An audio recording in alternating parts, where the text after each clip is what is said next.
Shalom, selamat pagi. Baik, perkenalkan nama lengkap saya Matilda Osnobota dengan NIM ABD 251027. Saya mahasiswa dari kampus Universitas Kusuma Husada Surakarta Solo. Baik, di sini saya akan membuat video tentang penjelasan pendidikan kesehatan diabetes dan oral dras. Selamat menyaksikan. Ya, masuk Bu. Assalamualaikum Bu. Waalaikumsalam Bu, selamat duduk. Ada yang bisa saya bantu Bu? Tujuan saya masuk ke sini, anak saya mengalami peradangan berwarna merah di sekitar pupuk ibu dan bercat putih di muka mulutnya. Terus bayi sedang rewel dan tidak nyaman pada kondisi ini. Oh ya gitu ya Bu. Oke, saya tanyain dulu identitas bayi ya Bu ya. Iya, Namanya anak, anak A, umur 14 bulan. 15 bulan. Jenis kelamin perempuan ya Bu ya. Nama ibu? Namanya I. Oke, saya cek keadaan dulu bayi dulu ya Bu ya. Baik Bu Ida.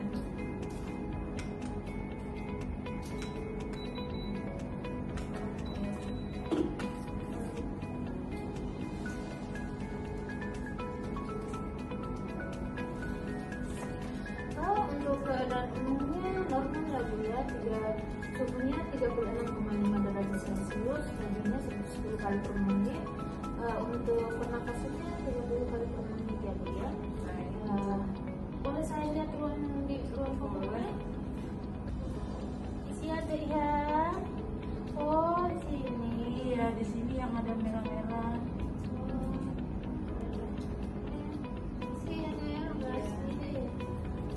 Saya cuci tangan dulu ya.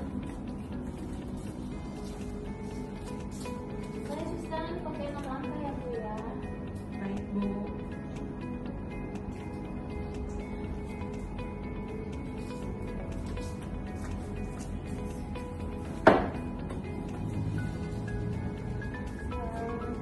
Baik. Ini saya akan menjelaskan ya Bu ya untuk pendidikan kesehatan tentang diabetes. Oke? Iya baik. Pertama saya akan menjelaskan tentang pengertian dari diabetes atau ruang pokok ya Bu ya. Ruang pokok di sini sendiri itu peradangan kulit yang terjadi pada area pokok dan hampir sebagian besar bayi itu pernah mengalami masalah tersebut. Jadi ibu harus menjaga kebersihan dan itu pokoknya sering diganti ya Bu ya, biar jangan terjadi luang. Terus sini saya akan menjelaskan juga Bu, kalau ruang pokok itu pada umumnya terjadi pada bayi yang berusia 4-15 bulan Bu. Jadi bayi yang umurnya segini rentan terjadi ruang pokok. Untuk penyebab dari diabetes ini yang pertama itu kebersihan tidak terjaga. Oh gitu ya. Kebersihan sering diganti ya Bu ya, jangan sampai bayinya merasa nggak nyaman, terus muncul ruang karena kebersihan nggak sering diganti, pokoknya nggak sering diganti. Terus sering buang air besar.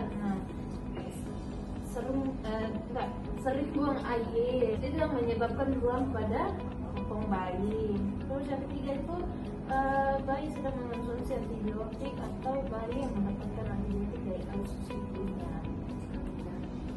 Terus berikutnya saya akan menjelaskan tanda-tanda diabetes, yaitu yang pertama itu ada kemerahan pada area kulit yang terkena pokok ya Bu ya.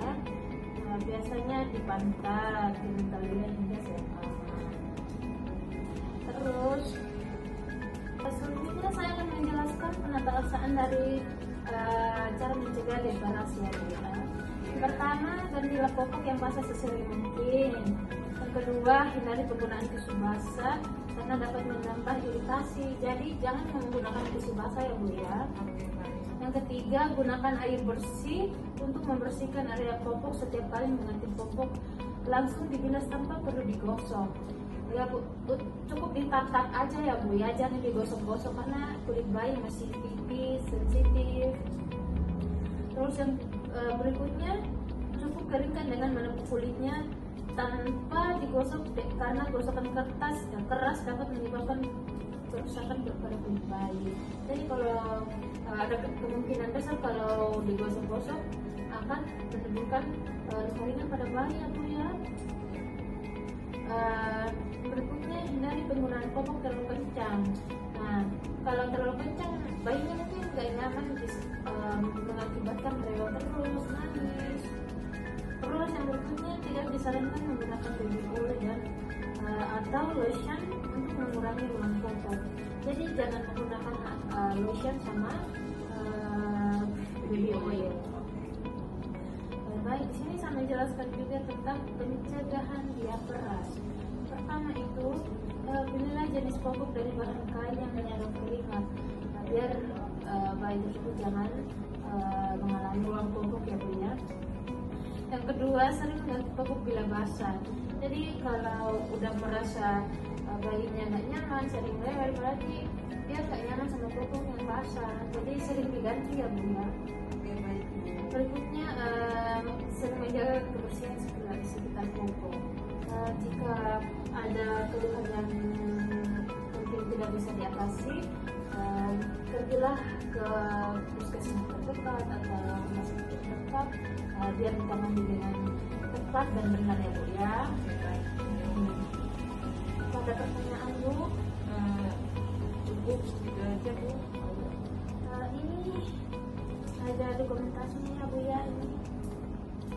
Ya, baik Bu, tadi saya sudah menjelaskan tentang diaperas ya Bu. Sekarang saya menjelaskan tentang oral thrush.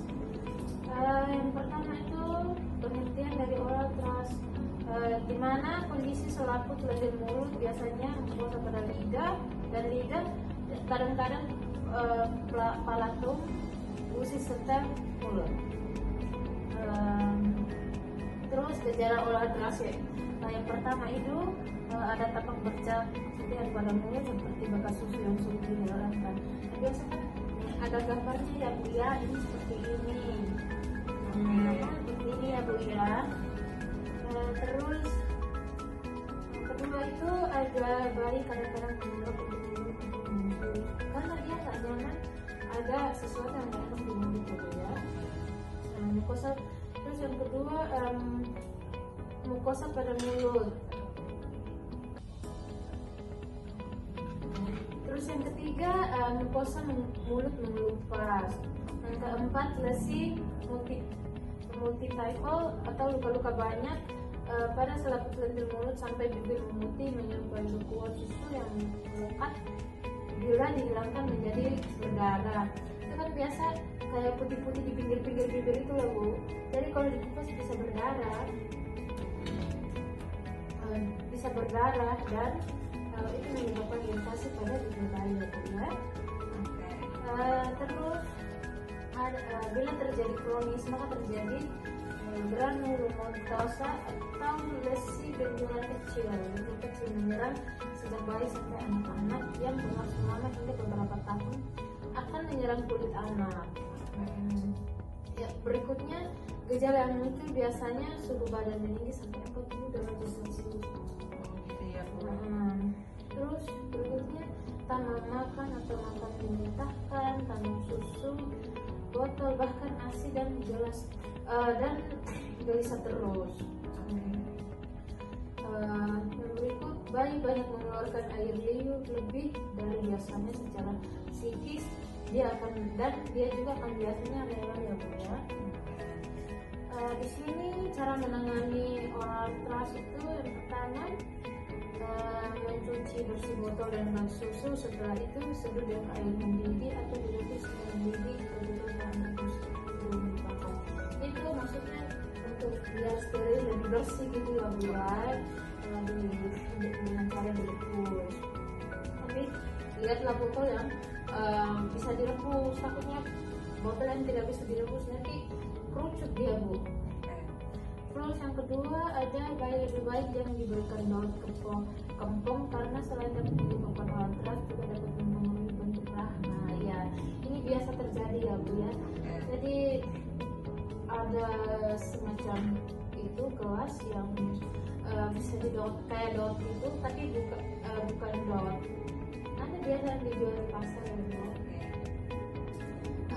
Yang berikutnya, jika bayi menetak atau menyusu ibunya untuk menghindar kolateral sebelum menyusu, sebaiknya tutup susu ibu dibersihkan terlebih dahulu untuk atau ibu tepatnya setelah menyusu sendiri.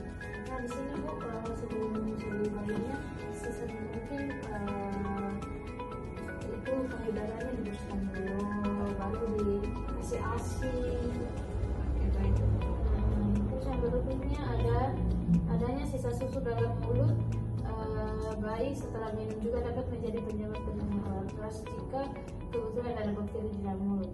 Untuk bayi menghindar kejadian tersebut, setiap bayi jika selesai minum susu berikan 1-2 sendok teh air matang untuk membilas sisa susu yang mendapat pada mulut tersebut. Jadi selesai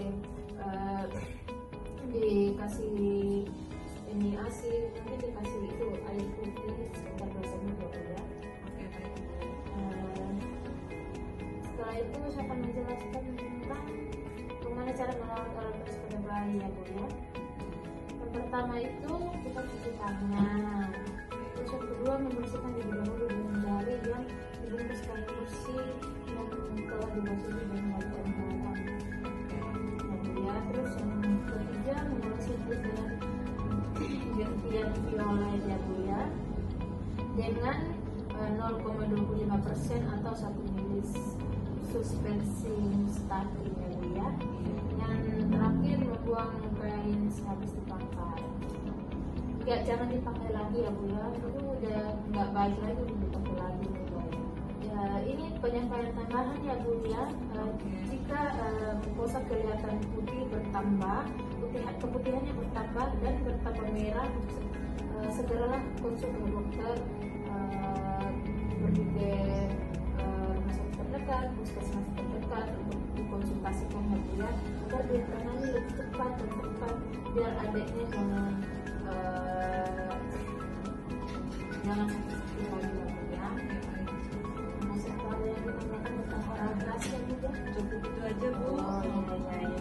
Ini untuk dokumentasinya tadi ya Bu ya. Oh, semuanya normal ya Bu? Iya. Oke, baik. Terima kasih ya Bu Iya. ya.